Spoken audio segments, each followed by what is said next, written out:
കണ്ണൂർ ജില്ലയിൽ കനത്ത മഴ തുടരുന്നു. കഴിഞ്ഞ 3 ദിവസമായി തുടരുന്ന ശക്തമായ മഴയിൽ വൻ നാശനഷ്ടങ്ങളുണ്ടായി.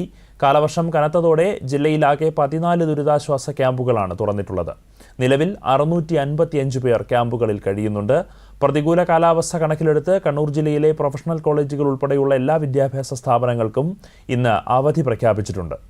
വിശദാംശങ്ങളുമായി കെ.ഒ. ശശിധരൻ ചേരുന്നു. ശശിധരൻ, കഴിഞ്ഞ ദിവസമെല്ലാം ശക്തമായ മഴയുണ്ടായിരുന്നു. കഴിഞ്ഞ രാത്രിയിൽ എങ്ങനെയായിരുന്നു? മഴ തുടർന്നിരുന്നോ അതോ മഴയിൽ ശമനമുണ്ടോ? അനന്തു, കഴിഞ്ഞ രാത്രിയിൽ മഴയുടെ ശക്തി കുറവാണ്. ഇന്ന് രാവിലെയും നേരിയ തോതിലുള്ള മഴ ജില്ലയിൽ വ്യാപകമായി പെയ്യുന്നുണ്ട്. കാലവർഷക്കെടുതിയിൽ 3 ദിവസത്തിനിടെ 2 വീടുകളാണ് പൂർണ്ണമായിട്ടും തകർന്നിട്ടുള്ളത്. 54 വീടുകൾ ഭാഗികമായും തകർന്നിട്ടുണ്ട്. അതോടൊപ്പം തന്നെ 14 ദുരിതാശ്വാസ ക്യാമ്പുകൾ ജില്ലയിൽ പ്രവർത്തിക്കുന്നുണ്ട്. 655 പേർ ക്യാമ്പിൽ കഴിയുന്നുണ്ട്. കൊട്ടിയൂർ പാൽച്ചുരം റോഡ് പൂർണ്ണമായും അടച്ചതിനാൽ വയനാട്ടിലേക്ക് ബദൽ യാത്രാ ക്രമീകരണം ജില്ലാ ഭരണകൂടം ഏർപ്പെടുത്തിയിട്ടുണ്ട്.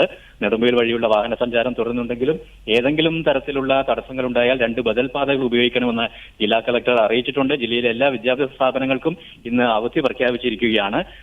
വയനാട്ടിലേക്ക് പോകുന്നതിന് കണ്ണൂർ ഭാഗത്ത് നിന്ന് കണ്ണവം, ചെറുവാഞ്ചേരി, നാദാപുരം, കുറ്റ്യാടി ചുരം വഴിയുള്ള റോഡ് ഉപയോഗിക്കണമെന്നും തലശ്ശേരി ഭാഗത്തു നിന്ന് വരുന്നവർക്ക് പള്ളൂർ, നാദാപുരം, കുറ്റ്യാടി വഴിയുള്ള റോഡ് ഉപയോഗിക്കണമെന്നും ജില്ലാ കലക്ടർ അറിയിച്ചിട്ടുണ്ട്. അതോടൊപ്പം തന്നെ കാണാതായ 2 പേർക്കുള്ള തെരച്ചിൽ ഇന്നും തുടരുകയാണ്. അനന്തു, ശശിധരൻ, ഇന്നലെയെല്ലാം പറഞ്ഞത് തന്നെയാണ് ഈ വെള്ളക്കെട്ട് പലയിടത്തും ഉണ്ട് എന്നുള്ളത്. കഴിഞ്ഞ ദിവസം വൈകുന്നേരം പറഞ്ഞിരുന്നു വെള്ളക്കെട്ട് ചെറുതായി കുറഞ്ഞിട്ടുണ്ട്. ഈ മഴ തുടരുന്ന സാഹചര്യത്തിൽ ഈ വെള്ളം കെട്ടി നിന്നിടത്ത് വീണ്ടും ആ ഒരു അപകടാവസ്ഥയുണ്ടോ?